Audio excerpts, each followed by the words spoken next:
Olá pessoal, vamos aqui então para o nosso exemplo 3, né? Esse exemplo aqui agora vai ser com um perfil mais de nível superior, né? Ele vai ser um pouco diferente, mas também bem interessante da gente resolver. Então, o que a gente vai fazer aqui?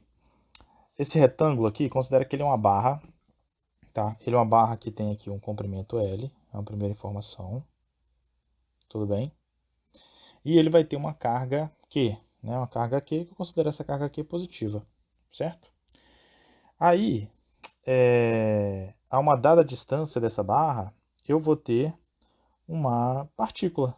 Eu vou ter uma partícula aqui, vou chamar aqui de uma partícula Q minúscula, né? Considerar ela também como sendo positiva, tá? E o que eu quero saber, né? Eu quero saber qual que é a força com que essa barra faz na partícula Q. Percebe que agora já é um pouco mais diferente, né? Não é a força mais entre duas partículas, agora é a força entre um objeto macroscópico e uma partícula, certo? Então, você vai notar que as ideias, né, que nós vamos aplicar, elas são justamente aquilo que a gente já discutiu em vídeos anteriores, porém agora a gente vai ter um rigor, né, maior a fazer essa análise, tudo bem? Então, vou colocar aqui as informações, né, do problema. Vamos resumir aqui quais são aqui os nossos dados, né? Então, o que nós sabemos aqui de antemão? Nós sabemos a carga da barra, que é esse Q maiúsculo, nós sabemos o comprimento dessa barra e nós sabemos que é a carga da partícula, certo?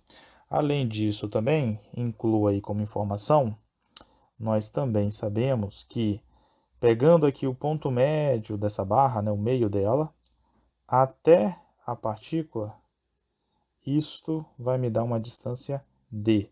Então, nós também sabemos d, ok? Então, essas são todas as informações que nós temos do problema. Carga da barra, carga da partícula, distância da partícula até o meio da barra, comprimento da barra, certo? E o que eu quero saber? Qual que é a minha incógnita? A minha incógnita é justamente descobrir qual que é a força elétrica. De imediato, por elas terem o mesmo sinal, você já sabe que é uma força de repulsão, né? Mas agora eu quero saber o valor. Qual que é o valor que essa barra faz na partícula e, consequentemente, pela terceira lei de Newton, que a partícula faz também sobre a barra, certo? Então, esse é o objetivo desse problema e aqui nesse exemplo a gente vai introduzir já como é que a gente trabalha com uma distribuição contínua de carga na hora da gente calcular, no caso específico, a força elétrica e, nos próximos capítulos, o campo elétrico e depois o potencial elétrico. Tudo bem? Então, segue aí. Então, o primeiro passo é o seguinte. Vou pegar aqui um elemento infinitesimal da barra. Ó. Esse pedacinho em azul que eu estou destacando, ele vai ser o que eu vou chamar de um dq, certo? Ele é um elemento infinitesimal. É um pedaço da barra muito pequeno, certo?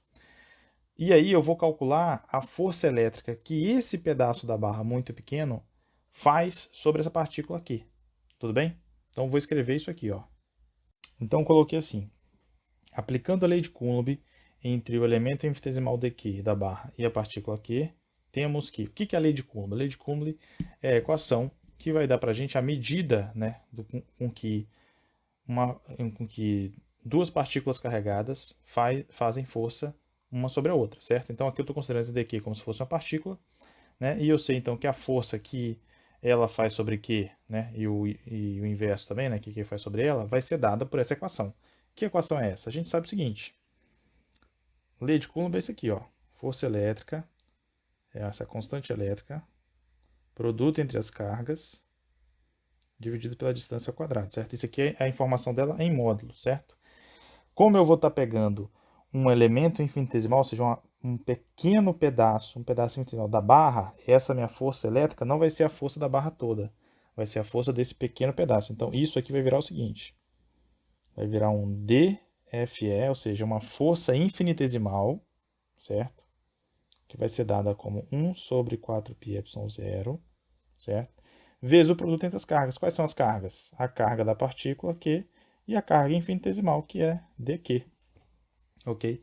Dividido pela distância entre elas. essa distância, quem é essa distância? Essa distância é o quadrado. Quem é essa distância? Né? Então eu vou considerar o seguinte.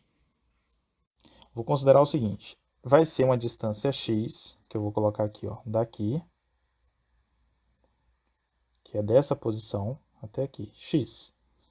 Certo? Então, essa é a minha distância, x ao quadrado. Vou até ajeitar aqui, né? Tirar esse parênteses. X ao quadrado. E a distância entre essa partícula infinitesimal e a partícula aqui. Tudo bem? Então, essa expressão que eu acabei de escrever agora, ela vai me dar, né, a quantidade, o valor numérico, certo? Da força entre esta quantidade dq, que é uma região infinitesimal da barra, e essa partícula aqui, correto? Como eu quero saber a força que a barra toda faz sobre Q, o que eu vou ter que fazer? Eu vou ter que somar a contribuição de cada pedaço infinitesimal dessa barra. Né? Então, eu vou ter que somar a contribuição de cada uma delas. Então, ao fazer isso, eu vou ter que fazer uma soma então, de infinitesimais termos da barra. Então, quando eu faço a soma infinitesimal, isso vai cair o quê? No integral. Né? Como você já deve ter aprendido, o integral é uma soma. Né? A rigor, né? Falando a grosso modo, seria essa soma. Certo? Então, aqui, o que eu vou ter? A força elétrica que a barra como um todo faz sobre a minha partícula, ela vai ser o resultado da soma individual de cada quantidade infinitesimal de Q dessa barra, que eu vou somar de um extremo da barra até o outro, certo? Então, perceba que aqui, ó, eu estou usando um conceito que a gente falou, eu estou usando aqui o princípio da superposição. Porque para chegar no resultado da força elétrica com que a barra como um todo faz sobre a partícula, eu não tenho que somar a contribuição individual de cada uma. Quando eu faço essa soma da contribuição individual de cada uma, no fundo eu estou usando o princípio da superposição, certo? Então é isso que eu vou escrever aqui na sequência, ó. Então botei aqui, ó, pelo princípio da superposição verificamos que a força elétrica com que a barra atua sobre a partícula vai ser 1 sobre 4πy0 integral de esse Q que está ali dentro, eu posso até colocar ele aqui, ó, lá de fora, integral de um dq, certo? Sobre um x ao quadrado, certo? E aqui agora compete a gente fazer um ajuste nesse dq e encontrar quais são os limites de integração. Mas antes da gente ir para os limites de integrações, deixa eu fazer aqui uma pequena introdução ao que é densidade linear, né? Você sabe que densidade, de um modo geral, é sempre o quê? A massa sobre o volume, né? A gente tem um conceito chamado de densidade linear de carga, né? Ou melhor, densidade de carga, que ele vai nessa mesma linha. Densidade, de um modo geral, é a massa sobre o volume. Densidade de carga vai ser o quê? Vai ser a carga sobre o espaço que ela ocupa, certo? Então, aqui, ó, vamos fazer essa observação. Eu vou ter essa informação que eu vou chamar aqui, ó, densidade linear de carga. Tá? O que é densidade linear de carga? A gente chama essa densidade linear de carga normalmente de lambda. Então, essa densidade linear de carga ela vai ser o seguinte. Ela é a carga dividido pelo comprimento do fio. Se fosse uma densidade superficial de carga, seria a carga pela superfície que ela ocupa. Se fosse uma densidade volumétrica de carga, seria a carga pelo volume que essa carga está distribuída, entendeu? Então, se ela é linear, superficial ou volumétrica, isso quem vai dizer é a geometria dele, é a geometria do objeto. Como é uma barra, a gente chama de linear. Se fosse uma placa, seria uma densidade superficial. Se fosse uma esfera, seria uma densidade volumétrica. Mas sempre, como regra, é sempre o quê? A carga dividido pela região na qual ela está distribuída. Seja essa região uma linha, uma superfície ou um volume. Tudo bem? Então, o meu lambda aqui, então seria a carga da barra pelo comprimento do fio. Se eu pego isso de forma infinitesimal, eu vou ter o seguinte. Uma quantidade infinitesimal dessa barra vai ser, então, um lambda vezes um comprimento do fio, vezes um comprimento infinitesimal, né? Uma quantidade que eu vou chamar aqui de x. Então, ajeitando aqui, eu vou ter o seguinte. Esse meu dq, né, essa quantidade infinitesimal que está dentro da barra, que eu selecionei na figura, né, vou voltar aqui da figura, ó, que está aqui em destaque, tudo bem? ele é o produto do lambda vezes o dx, onde o lambda a gente já viu que é quem? É a carga sobre L, vezes um dx. E o dx fazendo alusão, vou limpar aqui a figura, ó. O dx ele faz alusão a esta quantidade aqui, ó. É uma região infinitesimal. Esse seria o dx, certo? E aí eu vou somar várias contribuições do dx dessa barra até formar a barra como um todo, tá? Então, feita essa observação aqui da densidade linear de carga, eu vou pegar essa informação, né, e vou usar ela, vou substituir ela na minha integral aqui. Então, a minha integral agora vai passar a ter o seguinte formato.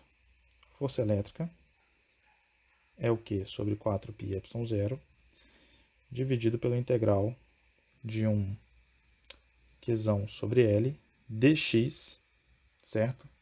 Sobre um x ao quadrado. Então, o próximo passo agora, posso até pegar esse Q sobre L e tirar ele da integral, porque ele é constante. E aí o próximo passo seria o quê? Definir quais são os limites de integração. A minha integral, como eu quero somar até formar a barra como um todo, ela vai vir deste intervalo aqui, ó, né? Deste intervalo aqui, essa é a minha origem, até aqui este ponto, certo? Se você for notar, esse ponto aqui corresponde ao ponto médio da barra, certo? Então, essa distância daqui até aqui, ó, seria exatamente L sobre 2, né? Então, eu posso dizer que a minha integral, então, ela vai de uma distância correspondente a d mais L sobre 2, certo? Até d menos L sobre 2, correto? Então, esse vai ser o meu limite de integração, né? D mais L sobre 2 seria este ponto, e d menos L sobre 2 seria este ponto, e aí eu integro, somo todas as contribuições infinitesimais da barra que está dada aqui no problema, certo? Então, voltando aqui para a integral, para fechar aqui, então eu vou ter, ó, o meu limite de integração ele vai de d mais L sobre 2 até um d menos L sobre 2, certo? Vou ajeitar aqui essa expressão, né? Colocar o que é constante do lado de fora, certo? E o que a gente vai calcular aqui é um dx sobre um x ao quadrado, que vai de um d mais L sobre 2 até um d menos L sobre 2. E agora a gente vai ter que resolver essa integral. Então vamos lá resolver isso aí. Então vou ter aqui, ó, força elétrica, certo? Repetir aqui, ó, Q minúsculo Q maiúsculo, 4π epsilon 0. Essa integral aqui, ó, integral de 1 sobre x ao quadrado, né? Para quem não conhece, já faz parte das integrais que estão dentro daquelas tabelas, né, como se estuda no início de cálculo 1, né? Então, o resultado dela seria exatamente isso aqui, ó, menos 1 sobre x, né? Onde esse x vai de d menos, de d mais L sobre 2, perdão, até d menos L sobre 2, certo? Então, isso vai me dar, então, minha força elétrica. Então, esse é o resultado. Dá para a gente simplificar mais essa expressão aqui, ó, tirando aqui o mínimo múltiplo comum. Então, vou ajeitar aqui, ó. Então, o que eu vou fazer? O que está no denominador, né? Se a gente tira o MMC ali, isso vai ser o produto entre eles, né? Você pode notar que ali cai num produto notável, né? A ao quadrado menos B quadrado, né? Que seria A, que é o resultado, né, do produto entre A menos B com A mais B, certo? Então, já posso adiantar aqui que embaixo no denominador vai ficar 1D ao quadrado menos 1L ao quadrado, né? Que divide 4. Tudo bem? E aí, em cima vai ficar o seguinte, aqui vai ficar menos menos D menos L sobre 2, mais D menos L sobre 2. Daí você verifica aqui, ó, que esse D simplifica com esse D. A gente consegue ainda simplificar essa expressão como sendo aqui, ó, Q vezes Q, 4π epsilon 0. Esse menos L sobre 2 que está aqui, né, soma com esse menos L sobre 2 aqui. Só voltei aqui, só para fazer uma observação final com relação à questão negativa do dx, né, que eu vou, acho que talvez não ficou claro por que tem que ter. Vamos fazer o seguinte, a função que a gente está integrando é essa função aqui que é 1 sobre x ao quadrado, certo? Então, se eu monto esse gráfico, coloca aqui, ó, um rascunho, né? 1 sobre x ao quadrado, basicamente a função é isso aqui, certo? O meu xa, lembra lá em cima, vamos voltar, o meu xa é esse ponto que está aqui, e o meu xb é aqui. Então, xa é o ponto mais distante da partícula, a barra, e xb é o ponto mais próximo da partícula, a barra. Então, nesse sentido, o meu xa, ele estaria mais ou menos por aqui, e o meu xb estaria mais ou menos por aqui, certo? Do jeito que eu fiz de A para B. Se eu fiz de A para B a integração, então eu estou indo nesse caminho, entende? Se eu estou integrando nesse caminho aí, o meu dx ele tem que ser negativo, ok? Então aqui é só complementando aquela informação que eu fiquei pensando, talvez vocês não tenham entendido. Vou fazer o gráfico, talvez com o gráfico, né, fique mais claro o que eu quero dizer e o porquê que o dx é negativo. Ele é negativo por isso aqui, ó, porque eu estou saindo do x maior para o x menor. Então eu estou indo no sentido negativo, né, do eixo x. Então por isso que esse dx é negativo. Normalmente, às vezes, você pode não cair nesse tipo de problema. Essa setinha aqui não é porque é vetor não, tá? Essa setinha é só indicando o caminho que vai de x a para xz. Normalmente você não tem esse tipo de problema porque você já monta a integral para indo do x menor para o maior. Então o dx automaticamente fica positivo e isso não dá esse lance. Mas aqui eu acabei não me atentando a essa questão e ficou com esse negativo aí, né? Então só deixar essa observação final para contribuir aí nesse processo de você entender.